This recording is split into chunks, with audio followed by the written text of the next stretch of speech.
It's going to be a path-breaking victory, the first woman president, Kamala Harris. My predictions have stood the test of time. The keys are the North Star, the unchanging system. And you are sticking right now that the keys predict that Vice President Harris wins the election in 6 days. That's right. It's possible, but a lot would have to go wrong for Harris to lose. So it was possible, and it happened. Why? And how does that change the reckoning of what the keys mean and how they should be applied? Professor of American History at American University, the father of the 13 keys, Allan Lichtman. Good to see you, Professor. Always good to be with you, and I do have a pretty deep explanation. Oh, I want to hear it. So I just want to say off the top, you know, you're a friend of mine, and I don't like people coming after you, especially after the fact. It's like, you know, one side was mad at you when you made the prediction. Now the people are mad at you after the prediction. I'm sorry, but, you know, I guess these days, perversely, it's a sign that you're relevant, Professor. I guess you can sell it to yourself that way, but boy, do people suck. What did you figure out about the analysis of the race?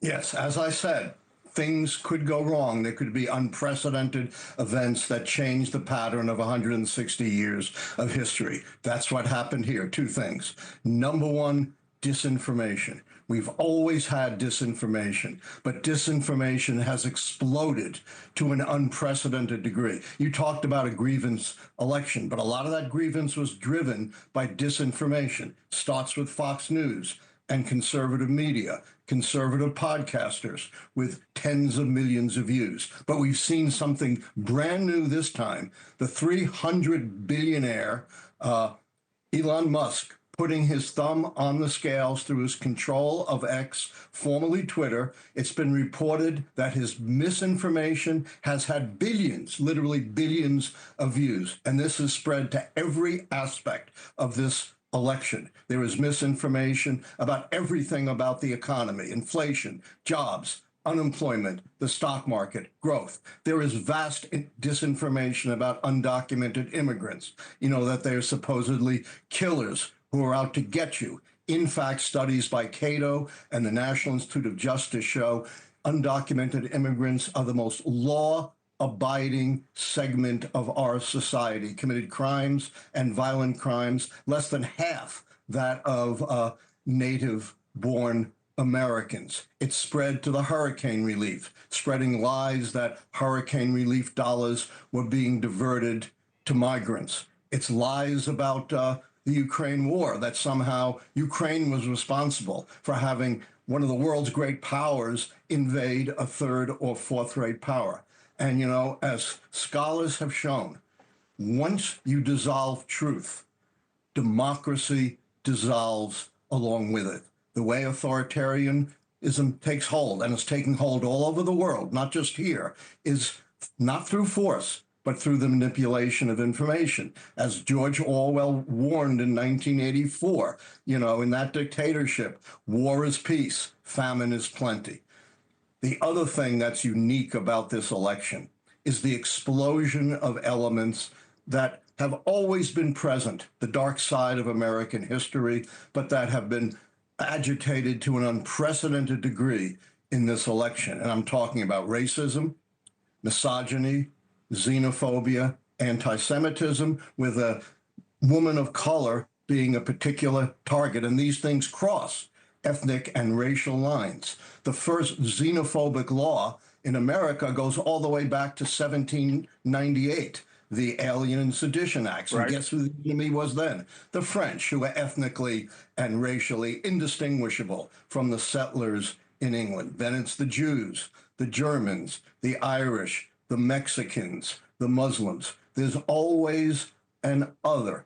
And, you know, I can give you example after example of how these issues No, but look, we get it. I get the concepts. I just want to test the application with the context of what we saw happen in the election. So I stipulate, of course, and I know it makes some people uncomfortable, but race and gender matter in America in choosing leaders. They always have. It could be It can be positive, it can be negative. I think sometimes it's a percentage of both, but it's real. I don't dispute that. There's no reason to be ignorant. However, when you look at this, it leads to a suggestion, Professor, that all the white people came out to vote for Trump and not the black woman. We don't really see that as I explained, in the it's demos. not limited to white people. Right, because black voters didn't come out. The Democrats lost because they underperformed, Allan. The Democrats lost because they underperformed. They misread the main motivators for the voters, and they underperformed.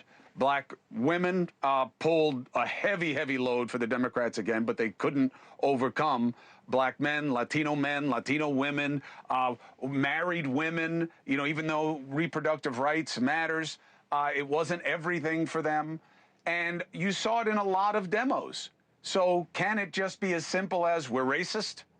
Absolutely not. I never said that. I think the most important thing is disinformation, which affects everyone. It even extends to reproductive rights. Get this, 17% of voters thought Biden was responsible for overturning Roe versus Wade. This disinformation poisons our democracy. You can't have a democracy governed by But falsehoods. don't you always have a segment of... But Allan, we've always had that. You always have a segment of stupid. Nothing like you this. have like 20, 30% of people who believe the earth is 2,000 years old. You know, there's a slice of what we used to call flat earthers, right? And people who are going to believe things that aren't true because they want to believe them. But really, you really believe Elon Musk cost Harris the election? I didn't say Elon Musk. I gave you a whole litany of how we've had an unprecedented degree of misinformation that affected every aspect of this election: the economy, immigration, reproductive rights, foreign policy, hurricane aid. I can go on and on. We have never seen anything like this before in the history of the country. You know, even Joe Rogan said 4 hours before the election was called, Elon Musk had this app which said, "Oh, I know the election is over." That's something extraordinary. You know, when I was a kid, I read these science fiction books. You know, the premise was a few mega rich people are able to control society. Well, we're not all that far from it. And I am sounding the alarm, and I don't think I'm the only one. Do you have to add a key? Do you have to adjust the keys? That is very, very possible. You know, I admitted I was wrong. I admitted the keys don't work. Remember, the premise of the keys is that a rational, pragmatic electorate decides whether the White House party is governed well enough to get 4 more years. But if the views of the White House party are controlled by disinformation, particularly driven by those who are so rich that they have extraordinary influence beyond anyone else, then maybe the premise of the keys needs to be changed. I have 4 years to figure this out. I haven't figured it out yet, Chris, and you've helped me. Well, you're not going anywhere, Professor, because your value to me is not just the keys. You have an encyclopedic knowledge of trends and history and application to the norms. I want you here well before we start talking about the next election. I'm not ready for that psychologically or emotionally. I'm not we'll ready just talk either. about the state of play going forward and what we do about how we come to understand the world around us. You're right. It is a challenge. Professor Allan Lichtman, you are one of the greats. Nothing changed just because you got one wrong. Happens to me every 15 minutes. Take care, sir. You know where to find me.